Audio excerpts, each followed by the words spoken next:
selamat sore. Oh ya. Kembali lagi di YouTube gua dengan judul Podcast Sore Santai bersama Dani. Iya, oke oke. Nah, kali ini gua kedatangan tamu istimewa ya. Iya sih memang itu biasa aja. Thank you banget lo. Kita kenalkan ya. Namanya adalah Alfa. Iya. Kita kenalan dulu dong. Oke. Teman. Nama gue Alfat. Sebenarnya nama lengkap gue Fatan Bina Dewadi. Ya, gue di sini sebagai rekan Dani. Ya, kita di sini akan ngobrol-ngobrol santai lah lebih gitu. Nah, kenapa kali ini gua pengen sekali ngobrol sama Alfat karena Alfat ini sosok pemuda yang gigih banget ya dalam dunia pendidikan, yes. Dan saat ini dia lagi aktif mengajar di beberapa tempat ya, Pak ya. Iya, beberapa lembaga privat juga, lembaga pendidikan gitu tepatnya. Nah, sepintas nih Pak, biodata tentang diri dulu deh sama pendidikan. Kan lu kan baru kemarin ya berhasil S2, itu gimana ceritanya? Oh, yes. Untuk yang kuliahnya aja atau dari awal nih? Yang lu sendiri juga, kenapa sih kok lu pengen banget belajar sampai titik ini gitu kan? Sebenarnya tujuan gue memang karena memang keikhlasan dan butuh, tapi yang terpenting dari itu semua tuh pengen jadi motivasi banyak orang aja. Oh gitu. Karena menurut gue pendidikan tuh penting banget dari awal. Sebenarnya kalau beberapa motivator sih yang motivasi gua gitu secara nggak langsung lewat YouTube dan lain-lain. Dan sebenarnya kita kalau bicara pendidikan tidak membikin akademik tapi moral juga dan hal-hal lainnya gitu. Dan landasan dasar di sini yang menurut gua sangat penting gitu. Nah kan kemarin denger lu S2 dapet beasiswa tuh. Nah sebenarnya lebih tepatnya bukan beasiswa sih. Ada semacam kayak dulu ceritanya kayak murah gitu lah, karena apa namanya, bukan sebenarnya sama sekali enggak, cuma karena ada program-program yang dulu lolos ya kan, program swasta, tapi ada beberapa juga yang saat itu nggak lolos gitu. Jadi disaringnya kebetulan dikit. Nah jadi karena yang dikit itu cukup murah sih biayanya gitu. Dan yang S3 di sini gue juga murah sebenarnya. S3 sekarang ya? Iya, lagi proses. Keren. Di mana S3 nih Pak? Di Malaysia tapi di Kuala Lumpur. Mantap. Udah inget S3, gue baru sarjana.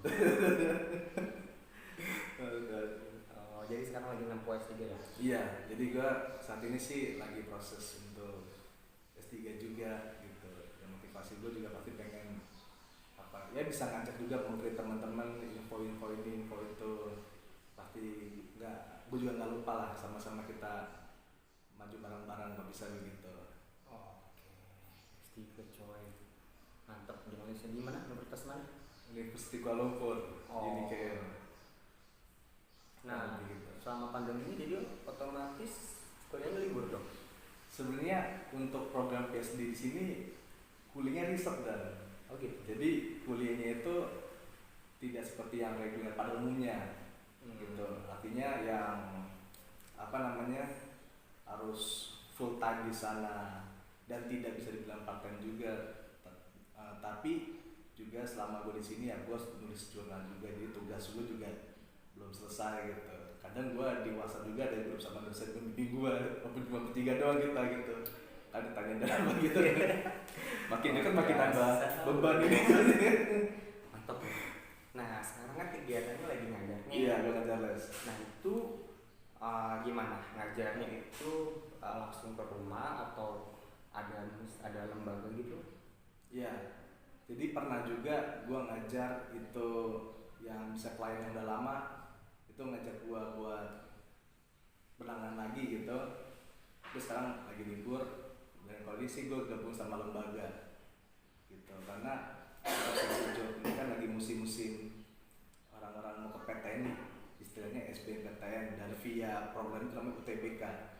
Karena yang sekarang dengan pandemi gini banyak sistem online juga gitu, sistem online dan beberapa materi-materi yang mendukung seperti pegangan gue sih lebih ke kayak sains dan kayak TPA atau matematika gitu lah, yang berkaitan dengan IPA gitu atau analitik. Makanya ya karena gue emang udah lama di lembaga itu, jadi gue cukup banyak megang job untuk yang alumni SMA nih terutama yang gue tangani gitu. Oh gitu. Iya. Gimana mas? Ada kesusahan yang ngajar saya dari setiap anak kan pasti punya watak beda-beda tuh. Kan? Gimana tuh kesan-kesannya atau mungkin ada kesulitan atau gimana? Jelas ada. Pasti ya. Pasti. Jadi kalau flashback dari awal itu pas pertama kali privat, gue tuh pernah sempat kayak ada bukan miss karena kaget ya, wajar ya. Jangan kan di profesi ngajar di posisi mana juga kalau namanya agak terasa asing tanda kutip pastinya, aduh udah gugup nih gitu. Karena pertama kali gue ngajar dulu privat itu adalah gue ngajar kimia. Dan gue sama sekali nggak, tapi gue pengen bisa gitu. Gue bikin background kimia tapi nggak tahu tuh insting gue tuh mengatakan ayo coba gitu. Jadi gue kadang mikir gini, sekalipun gagal nggak apa, dah gagal dengan terhormat gitu. Ya gue coba aja sampai yang muridnya sih sebenarnya nggak lanjut, nggak tahu dengan alasan mungkin pastinya gue rasa juga kayak kurang puas, tapi ya gue itu kan orang itu nggak mungkin bagus terus ya.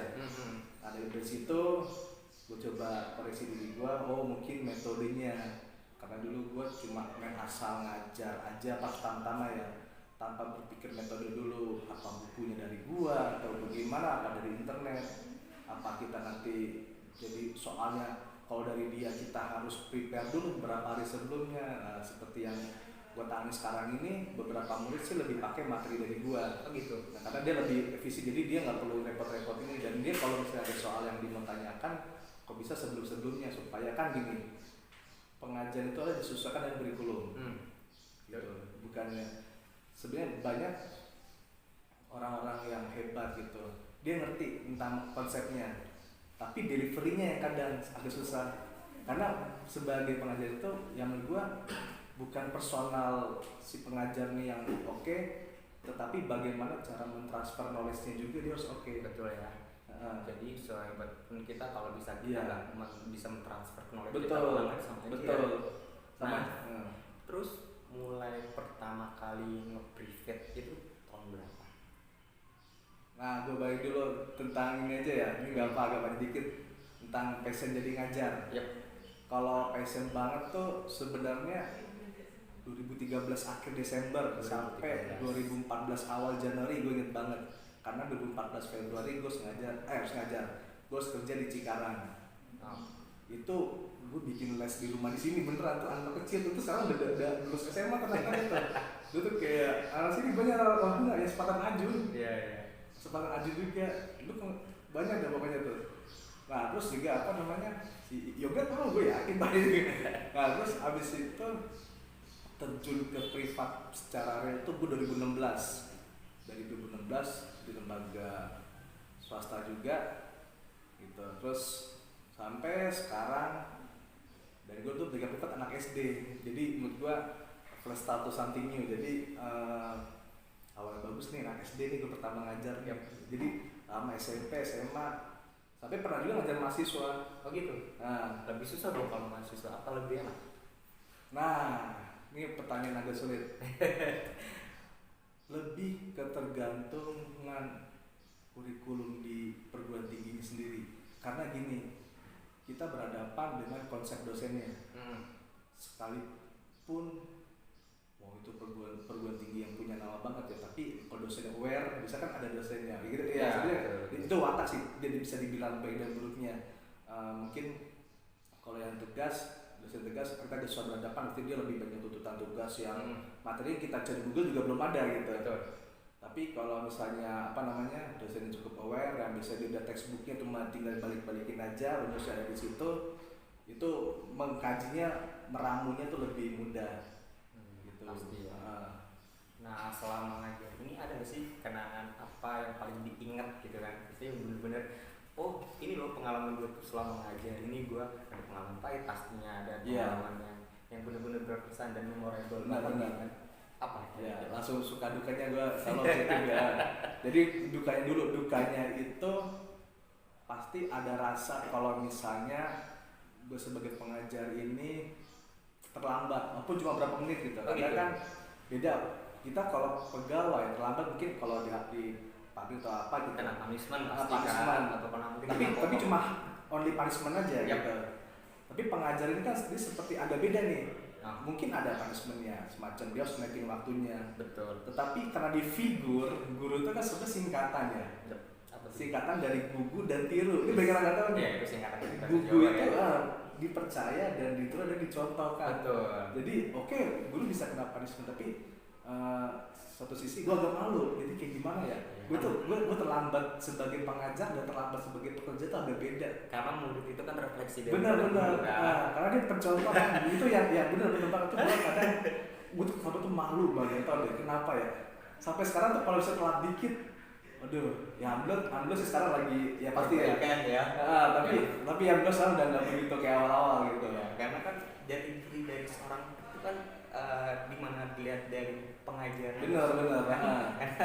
Refleksi Iya, offline itu benar. benar-benar ada gitu kan. Dan gue terlambat, dukanya sama kalau merasa kurang bisa mentransfer knowledge. Nah, itu yang penting. Kadang kita merasa paham nih, makanya jadi pengajar ada sesuatu itu adalah banyak tempat-tempat les juga, atau kadang banyak orang yang dia mau coba, yang nggak ada salah sih, yang mahasiswa dia mau coba ngajar gitu, tapi sebenarnya awal-awal gue juga kesulitan, mungkin dia ngerti tapi transfer anak yang agak kurang, ada yang ngerti. Betul. Kita kan varian ya anak nih, Iya. ada yang smart banget, ya sorry ngomong, ada yang mungkin ada Kurang. tertinggal, tapi kita pengajar nggak bisa menselektif itu. Betul. Ya harus diperlakukan sama. Iya.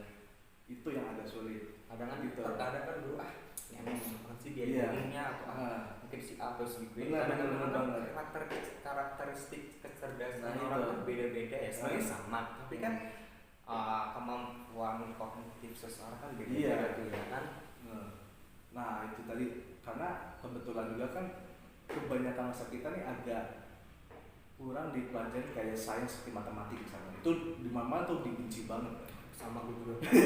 Nah, makanya tuh sebenarnya dalam hal yang seperti itu tidak bisa kita mentransfer seperti hanya menggunakan pikiran. Itu mesti ini ditangani selesai. Itu akan ditangkap oleh anak-anak yang cukup hebat. Tetapi lihat lagi, di sini kan kita menghadapi masyarakat yang universal. Bagaimana ada sedikit dilembutin juga, ada sedikit diulang-ulang nggak apa-apa. Di terus gini, hapus lagi, gini lagi, sampai ini. Gue kan soal gitu. Jadi gini, gue ada trik sendiri yang berapa orang, gue yakin belum punya, gitu juga nggak ada. Bisa gini, biasanya kalau orang aja tuh satu soal dibahas selesai. Kalau gue enggak, ini soal saya hitungan nih. Saya diketahui ini sekian, masa sekian, berarti soal sekian, berapa F-nya.